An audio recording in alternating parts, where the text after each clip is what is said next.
The White House is offering Democrats a $1 for $1 deal to fund both Obamacare subsidies and the border wall in the upcoming spending bill, according to Budget Director Mick Mulvaney.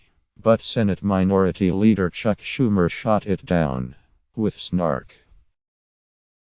Mulvaney told Bloomberg Live on Friday that White House officials have told Democrats they're willing to fund $1 in Obamacare subsidies for every $1 that's provided for the border wall as both parties look to avert a government shutdown next Friday.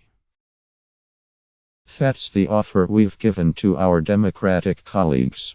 That should form the fundamental understanding that gets us to an agreement, Mulvaney said.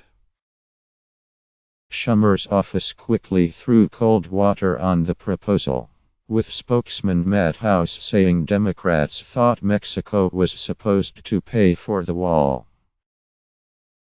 The White House gambit to hold hostage health care for millions of Americans in order to force American taxpayers to foot the bill for a wall that the president said would be paid for by Mexico is a complete non-starter, he said.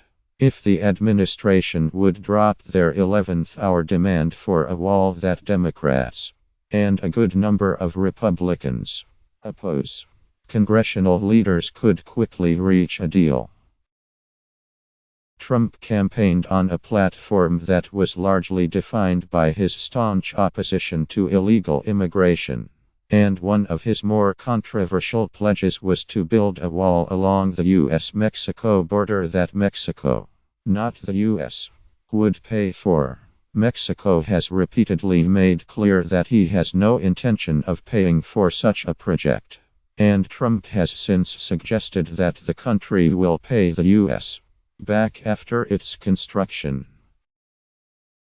An Office of Management and Budget spokesman on Friday declined to comment about when the White House specifically made the offer and which Democrats were involved in the talks. We've finally boiled this negotiation down to something that we want very badly that the Democrats really don't like, and that's the border wall, Mulvaney said. At the same time, there's something they want very badly that we don't want very much, which are these cost-sharing reductions, Obamacare payments. The Obamacare cost-sharing subsidies cost about $7 billion per year, while Trump initially asked for about $1.04 billion to begin construction of the border wall. The former conservative lawmaker also acknowledged that Congress is more likely to pass a short-term spending bill next week than face a shutdown.